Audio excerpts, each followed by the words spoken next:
Highlight అయిపోయిన తర్వాత ఎవరైతే ప్లాన్ చేస్తున్నారో ఒక్కసారి బైక్కి లుక్ ఇవ్వండి. Good to see both white beauties here. Coming straight to the point, మనోడు ఫోన్ మాట్లాడుకుంటూ రాంగ్ రూట్ వచ్చేస్తుండో. సో అది కాదు point. You are belonging to middle class family and you are dreaming of a well maintain sports bike. So this is what I got for you. Perfect. 21,000 kilometre తిరిగి ఉన్నది అన్నట్టు. Accelerator ఏం పట్టలే, but it's still going. Performance ఎట్లుందో ఒకసారి చూపిస్తా. Like it's now on 6th gear.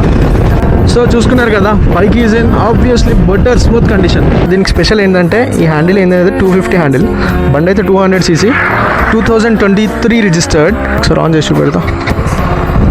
Yeah, this is how the bike looks when the head lamp is on. Perfect. Mileage గురించి మాట్లాడుకుంటే ఇది మనకు సిటీలో వచ్చేసి 30 ఇస్తుంది, హైవే మీద వచ్చేసి 30+ ఇస్తుందని మన ఓనర్ క్లెయిమ్ చేస్తుండ్రు. మన మిర్రర్, సైడ్ మిర్రర్స్, ఇంకా వెనకాల టైల్ టైడ్ ఏదైతే ఉంటుందో ఆ ఓనర్ కార్డ్ అవైలబుల్ ఉన్నాయి. సీదా ఇండికేటర్స్ అంటే ఫ్లాష్ ఎక్స్ కూడా ఇన్స్టాల్ అయ్యి ఉంది అనుకుంటాను. So if anybody is interested in buying this bike, so మన ఓనర్ డీటెయిల్స్ కూడా నేను డిస్క్రిప్షన్లో డ్రాప్ చేస్తాను. సో ఇది వరంగల్ వాళ్ళు ఎవరైనా ప్లాన్ చేసుకుంటుంటే వాళ్ళకి చాలా ఈజీ అవుతుంది కొనడానికి బండి. పర్సనల్గా విజిట్ అయ్యి ఇన్స్పెక్షన్ చేసుకోండి, ఈ బండి మీ సొంతం చేసుకోండి. Okay, మండల్లా vote